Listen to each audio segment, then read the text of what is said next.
২২ বছর পর বাংলাদেশ প্রিমিয়ার লিগের শিরোপা জেতায় মোহামেডান স্পোর্টিং ক্লাবের খেলোয়াড় ও কোচিং স্টাফদের সংবর্ধনা দিয়েছে মোহামেডান সমর্থক দল। সোমবার ঢাকা ক্লাবে দেওয়া হয় এই সংবর্ধনা। ২০০২ সালের সবশেষ ঢাকা প্রিমিয়ার ডিভিশন ফুটবল লিগের শিরোপা জিতেছিল মোহামেডান। গত ১৭ মে চিরপ্রতিদ্বন্দ্বী আবাহনীকে পেছনে ফেলে ২২ বছর পর বাংলাদেশ প্রিমিয়ার লিগের শিরোপা জিতে নেয় ঐতিহ্যবাহী দলটি। ২০০৭ সালে পেশাদার লিগ চালু হওয়ার পর এটাই সাদা কালো জার্সিধারীদের প্রথম শিরোপা। সব মিলিয়ে ঐতিহ্যবাহী ক্লাবটির ২০তম লিগ শিরোপা এটি। দীর্ঘ অপেক্ষার পর শিরোপা জেতায় সোমবার মোহামেডানের খেলোয়াড় ও কোচিং স্টাফদের সংবর্ধনা দিয়েছে মোহামেডান সমর্থক দল। দলের খেলোয়াড় ও কোচিং স্টাফদের দেওয়া হয় ক্রেস্ট ও আর্থিক পুরস্কার।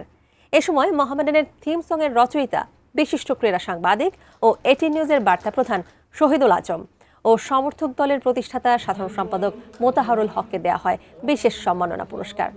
মোহামেডান ক্লাব ও সমর্থক দলের সাবেক ও বর্তমান কর্মকর্তারা এ সময় উপস্থিত ছিলেন। সমর্থকদের সংগঠিত করার জন্য যিনি প্রথম